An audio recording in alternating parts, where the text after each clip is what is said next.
एक दिन में होते हैं 24 घंटे, उसमें से हम 7 से 8 घंटा सिर्फ सो के बिता देते हैं। इसी तरह अगर हम 1 वीक तक सोते हैं तो होते हैं 49 घंटे, अप्रोक्स 2 दिन के बराबर। इसी तरह पूरे महीने में 210 घंटे जो कि होते हैं 8.5 दिन के बराबर। पूरे साल में 2555 घंटे जो कि 106 दिन के बराबर होते हैं। और अगर हम सिर्फ 70 साल तक जीवित रहते हैं तो हम 1,78,815 आवर्स जो कि होते हैं 7,452 डेज, अप्रोक्स 20 साल सिर्फ सो के बिता देते हैं। और इससे भी दुख की बात यह है कि इतना सोने के बाद भी आज हमारा नींद पूरा नहीं हो पा रहा है, जिससे आज समाज में स्लीप अपनिया, इंसोमिया, स्लीप डेप्रिवेशन जैसे गंभीर बीमारियों का सामना कर रहा है। और इन्हीं सब के कारण आज सुबह उठना एक समस्या बन चुकी है जो कि बनना नहीं चाहिए। और रियलिटी में सुबह उठना कोई समस्या है भी नहीं, लेकिन आज की सो कॉल्ड डिजिटल वर्ल्ड ने हमारी पूरी संस्कृति का धज्जिया उड़ा के रख दिया है, जिससे आज दिनचर्या यानी कि रूटीन जैसा कोई चीज बच के नहीं रह गया है। आज हमारा ना कोई सोने का फिक्स टाइम है, ना उठने का, ना खाने का। और इसमें सारा गलती हमारा है भी नहीं, क्योंकि आज हमारा वातावरण ही ऐसा बन चुका है कि हमें ना चाह के भी उन सब चीजों को करना पड़ रहा है, जो कि करना गलत है।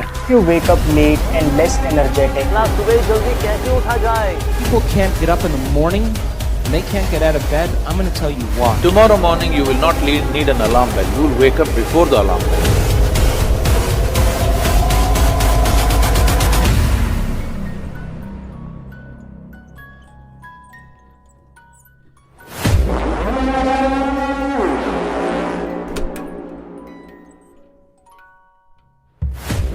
प्रातरत्नम प्रातरित्वा ददाति तम चिकित्वान प्रतिक्रिया नीदते तेन प्रजाम वर्धमान आयु रायस पोसेना सचते सुवीर। अर्थात जो व्यक्ति सूर्योदय के पहले उठता है वैसे ज्ञानवान व्यक्ति स्वस्थ, सुखी, ताकतवर, तेज और दीर्घ आयु वाला होता है। ऋग्वेदा।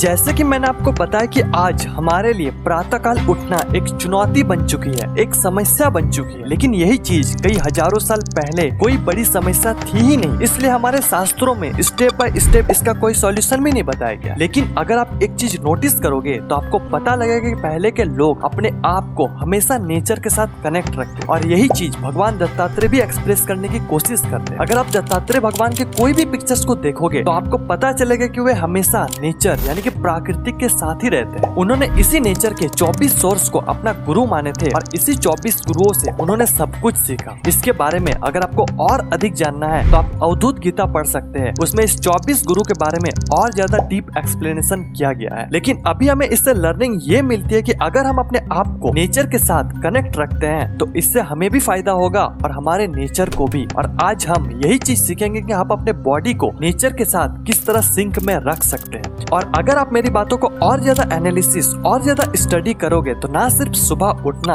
बल्कि आप शारीरिक, मानसिक और आध्यात्मिक तीनों रूप से स्वस्थ रहोगे। और एक बात, इसमें आपकी अटेंशन की ज्यादा जरूरत है, तभी आप अच्छी तरह से समझ पाओ। नहीं तो मुझे वे सारे भी टिप्स आते हैं जो किसी काम के नहीं होते, जैसे रात में ज्यादा पानी पी के सोना ताकि आपको सुबह टॉयलेट लगे और आपका नींद टूट जाए। अपने अलार्म को 1 किलोमीटर दूर रख के सोए ताकि आपको अलार्म बजे तो आप ऑफ करने जाओ तो आपका नींद टूट जाए। ऐसे अलार्म सेट करें जिसमें मैथ, पजल्स, रीजनिंग हो ताकि आप सॉल्व करो सुबह उठ के और आपका नींद टूट जाए। और सस्ता मोटिवेशन कि आपको सुबह 2 ऑप्शन है, या तो आप अपने ड्रीम को पूरा करो उठ के, या फिर आप बेड में ही पड़े रहो। ये सब से कोई उठता भी है क्या? अगर उठता है तो उनको मेरा सैल्यूट। आइए शुरुआत करते हैं। प्रपंच अर्थात 5 तत्वों का बना हुआ, यानी कि ये पूरा पृथ्वी 5 तत्वों के मेल से बना है, जिसे हम पंच महाभूत के नाम से जानते हैं। पृथ्वी, जल, अग्नि, वायु और आकाश। और इन्हीं पंच महाभूत के मेल से हमारा बॉडी का 3 मुख्य एनर्जीज का निर्माण होता है, जिसे त्रिदोषा भी कहते हैं, वात, पित्त और कफ। जब आकाश और वायु का मेल होता है तब वात दोष का निर्माण होता है। जब जल और अग्नि का मेल होता है तब पित्त दोष का निर्माण होता है। और जब पृथ्वी और जल का मेल होता है तो कफ दोष का निर्माण होता है। हमारे बॉडी में जितने भी मूवमेंट की काम होती है, जैसे सर्कुलेशन, ब्रीथिंग, नर्व इम्पल्सेस, ये सारी चीजों के लिए वात रिस्पॉन्सिबल होता है। एक लाइन में बोले तो सारा गति का काम वात दोष का होता है। दूसरा पित्त दोष, ये डाइजेशन, मेटाबॉलिज्म, हार्मोनल इम्बैलेंस के लिए जिम्मेवार होता है। और कफ दोष हमारा बॉडी के लुब्रिकेशन यानी कि चिकनाहट वाली काम के लिए रिस्पॉन्सिबल होता है। अब सुबह उठने के लिए 2 सबसे इम्पोर्टेंट टाइम है, एक सोने वाला समय और एक उठने वाला समय। तो पूरे दिन में से सुबह का समय हमारा बॉडी में कफ दोष डोमिनेंट होता है, मिड डे में पित्त दोष डोमिनेंट होता है और नाइट में वात दोष डोमिनेंट रहता है। और जब आप रात को देर से सोओगे तो आपका बॉडी में वात दोष और ज्यादा बढ़ने लगेगी, जिससे होगा ये कि आपको digestive issue, joint pain, arthritis, anxiety, nervousness और इंसोम्निया, यानी कि आप टाइम से सो तो जाते हो पर आपको नींद नहीं आती। क्या कारण है? क्योंकि आपका वात दोष बढ़ने लगता है। अगर आपका वात दोष बढ़ने लगेगा तो आप डीप स्लीप में नहीं पहुंच जाओगे। इसलिए हम ज्यादा देर सोने के बावजूद भी हम एनर्जेटिक और हेल्थी फील नहीं करते, क्योंकि हम डीप स्लीप तक पहुंच ही नहीं पाए। और स्लीप ऐसा चीज है जिसमें क्वांटिटी से ज्यादा क्वालिटी मैटर करता है। तो अब हम बात करते हैं कि हमें कब सोना और कब उठना चाहिए। जब आपके बॉडी में कफ दोष डोमिनेंट होता है, यानी कि शाम के 6 बजे से लेकर 10 बजे तक, तब आपको सो जाना चाहिए। और सुबह उठने के लिए जब वात दोष कफ दोष में शिफ्ट होता है, यानी कि सुबह 4 बजे से लेकर 6 बजे के बीच, जब ब्रह्म मुहूर्त का भी समय होता है, तब उठने का सही समय है। आयुर्वेद यही सोने और उठने का टाइम बताती है। दूसरा,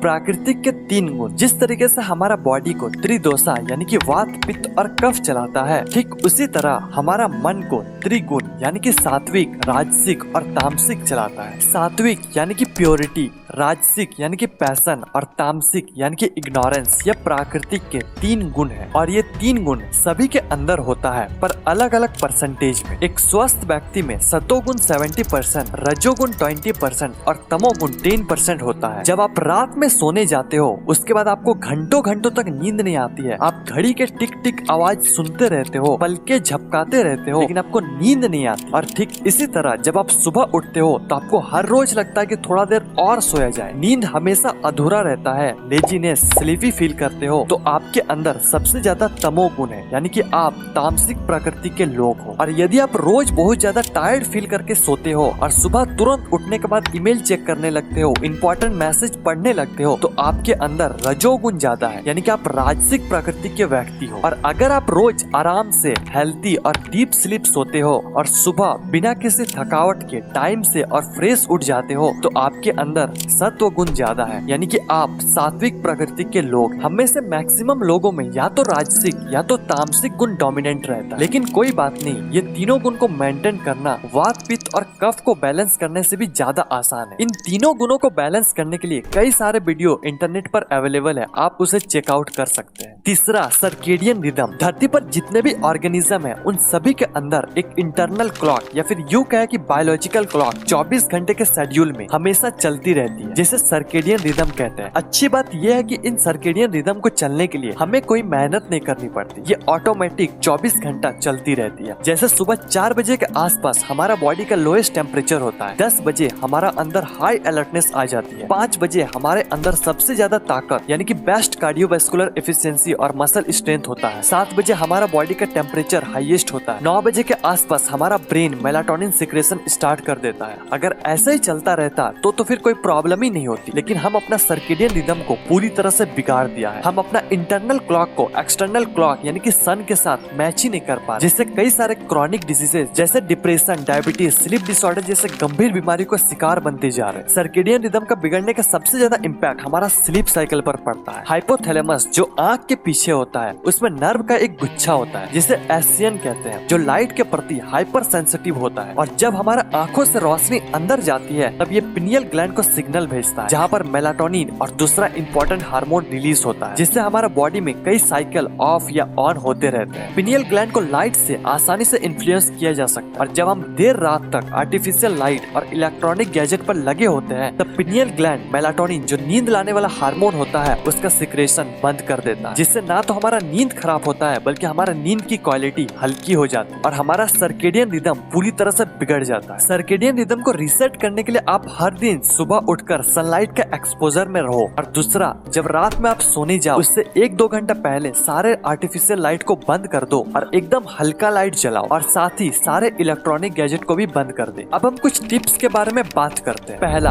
आप अपना बेड टाइम रूटीन को फिक्स करें। जैसे कि मैंने आपको बताया कि आपका बॉडी में जब कफ दोष डोमिनेंट होता है, तभी आपको सो जाना चाहिए। और कफ दोष हमारा बॉडी में शाम 6 बजे से लेकर 10 बजे के बीच सबसे ज्यादा होता है। तो इसी टाइम के बीच आप कोई सा भी एक टाइम सिलेक्ट करो और उसी टाइम पर आप डेली सोया करो। दूसरा, आप जहाँ कहीं भी सोते हो उस जगह को पूरी तरह से अंधकार करके सोने के 1-2 घंटा पहले कम लाइट या फिर हल्के लाइट पर काम किया करो। ऐसा इसलिए क्योंकि डार्क से हमारा ब्रेन मेलाटोनिन हार्मोन रिलीज करना स्टार्ट कर देती है। तीसरा, सोने के 1-2 घंटा पहले ही डिनर करके सोए और डिनर हमेशा हल्का होना चाहिए। चौथा, लिमिट अनवांटेड इंफॉर्मेशन कंजप्शन। हम पूरे दिन में जो कुछ भी करते हैं, हमारा ब्रेन में जितने भी थॉट्स आते हैं, हम जो कुछ भी कम्युनिकेट करते हैं, उन सारे कामों से ब्रेन में एक बाय प्रोडक्ट बनता है जैसे हम बीटा एमोलॉइड प्रोटीन या फिर ये कहे कि बीटा एमोलॉइड नाम का एक जहर बनता है। बीटा एमोलॉइड प्रोटीन का सीधा रिलेशन अल्जाइमर डिजीज यानी कि भूलने का बीमारी से। तो इसे साफ करना हमारा ब्रेन और हमारा ओवरऑल हेल्थ के लिए बहुत ज्यादा इंपॉर्टेंट है। तो जब हम डीप स्लीप में होते हैं तो हमारा ब्रेन का lymphatic system cerebrospinal fluid CSF और इंटरस्टिशियल फ्लूइड को फ्लो में मदद करता है। सेरेब्रोस्पाइनल फ्लूइड और इंटरस्टिशियल फ्लूइड के बीच का एक्सचेंज डीप स्लीप में सबसे तेज होता है। इसमें CSF ब्रेन के अंदर ISF के साथ मिलकर वेस्ट मटेरियल को बाहर निकालने में मदद करता है। और जब आप फालतू की चीजों को कंज्यूम करते हो तो इससे आपका ब्रेन को और ज्यादा टाइम और ज्यादा एनर्जी फिजूल का खर्च करना पड़ता है। और जब तक ये चीज खत्म नहीं होती है तब तक आप डीप स्लीप में नहीं पहुंच सकते। इसलिए कम से कम और जो चीज आपके लिए जरूरी है वही चीज कंज्यूम किया करो। इससे ना आपका सिर्फ ब्रेन बल्कि आपकी पूरी ओवरऑल हेल्थ पर असर पड़ता है। पांचवा, अब हम बात करते हैं स्लीप पोजीशन के बारे में। तो हम जब भी सोते हैं तो उल्टा सीधा ऊपर नीचे दाएं बाएं किसी भी तरह सो लेते हैं। लेकिन आप अपने बचपन से अपने मम्मी पापा या फिर अपने दादा दादी से कई बार सुना होगा कि आपको लेफ्ट साइड यानी कि बाएं और मुड़कर सोना चाहिए। अब ऐसा क्यों, इसका आंसर मैं आज देता हूँ। जैसे कि मैंने आपको बताया कि आपका ब्रेन का लिम्फेटिक सिस्टम सेरेब्रोस्पाइनल फ्लूइड और इंटरस्टिशियल फ्लूइड को फ्लो करने में मदद करता है। तो जब आप लेफ्ट साइड होकर सोते हो आपका ब्रेन और स्पाइन का अलाइनमेंट अच्छा होता है और इससे CSF और ISF का फ्लो को भी इम्प्रूव किया जा सकता है। लेफ्ट साइड सोने का दूसरा बेनिफिट यह है कि हमारा बॉडी के लिम्फिक सिस्टम जो इम्यून सिस्टम को सपोर्ट करता है और हमारा बॉडी से टॉक्सिन्स, खराब सेल और वेस्ट मटेरियल को क्लियर करता है। लेफ्ट साइड सोने पर न केवल लिम्फेटिक सिस्टम बल्कि आपकी बॉडी के लिम्फिक सिस्टम को भी सुचारू रूप से चलने की मदद करती है। तीसरा, आपको तो पता है कि आपके बॉडी में स्टमक आपके लेफ्ट साइड में होता है। तो जब आप लेफ्ट साइड होकर सोते हो तो इससे एसिड का बैलेंस बना रहता है और एसिड इसोफेगस तक नहीं पहुंचता। अब हम डायरेक्शन की बात कर लेते हैं। महाभारत के इस श्लोक के अनुसार हमें कभी भी नॉर्थ यानी कि दक्षिण की तरफ सिर कर नहीं सोना चाहिए। ऐसा इसलिए क्योंकि जिस तरीके से अर्थ का साउथ पोल और नॉर्थ पोल होता है उसी तरह हमारा बॉडी में भी साउथ पोल और नॉर्थ पोल होता है। तो जब आप नॉर्थ की तरफ सिर कर सोते हो तो पृथ्वी का नॉर्थ पोल और हमारा बॉडी का नॉर्थ पोल के बीच प्रतिकर्षण का सिद्धांत यानी कि लॉ ऑफ रिपल्सन लागू हो जाता है, जो आपकी मेंटल हेल्थ के लिए अच्छी बात नहीं है। तो सोने का सबसे बेस्ट डायरेक्शन ईस्ट यानी कि पूर्व को माना जाता है। तो अब हम कुछ यौगिक क्रिया के बारे में बात कर लेते हैं। आपको ये सब तो पता ही होगा कि हमारा बॉडी में 3 मुख्य चैनल या फिर यूं कहें कि 3 मुख्य नाड़ी होता है, ईड़ा, पिंगला और सुषुम्ना। आपका लेफ्ट साइड ईड़ा नाड़ी होता है और आपका राइट साइड पिंगला नाड़ी होता है। तो जब आप रात में सोने जाओ तो उससे पहले आप चेक करो कि आपका कौन सा नाड़ी एक्टिवेट। अगर पिंगला नाड़ी एक्टिवेट है तो फिर तो कोई प्रॉब्लम नहीं, लेकिन अगर आपका ईड़ा नाड़ी एक्टिवेट है तो फिर आप अपने बॉडी को पूरी तरह से लेफ्ट साइड मोड़कर सो जाओ, जिससे पूरा रात पिंगला नाड़ी एक्टिवेट हो जाएगी। अब ऐसा इसलिए क्योंकि ईड़ा नाड़ी से हमारा बॉडी ठंडा रहता है और पिंगला नाड़ी से हमारा बॉडी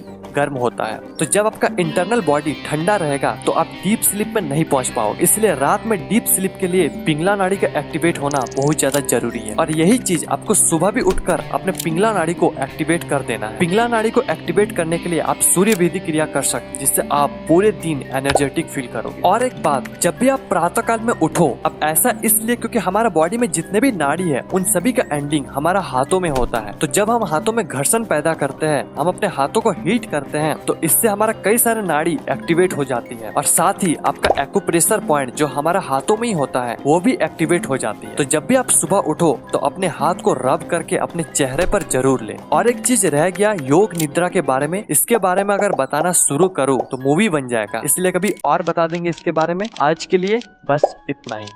उत्तिष्ठता जागृता प्राप्य वरानि वोदता, अर्थात उठो, जागो और श्रेष्ठ महापुरुषों के पास जाकर उनसे परब्रह्म परमेश्वर की ज्ञान प्राप्त करो। कठोपनिषद।